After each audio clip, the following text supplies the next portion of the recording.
Michele D'Avanzo aveva appena 40 anni e una vita davanti, una vita che si è spezzata improvvisamente in un'azienda vitivinicola di Loncon, in comune di Annone Veneto.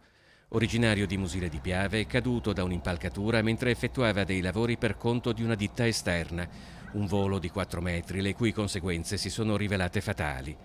I soccorsi sono stati allertati subito, ma i sanitari del SUEM non hanno potuto far altro che constatare il decesso.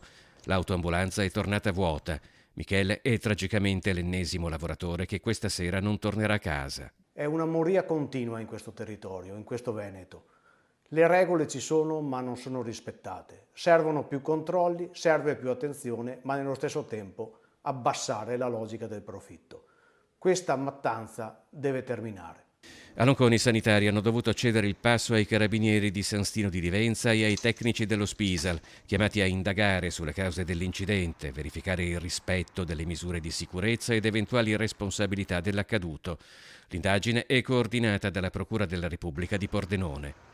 In qualità di sindaco della città metropolitana, Luigi Brugnaro ha espresso profondo cordoglio e sentite condoglianze alla famiglia.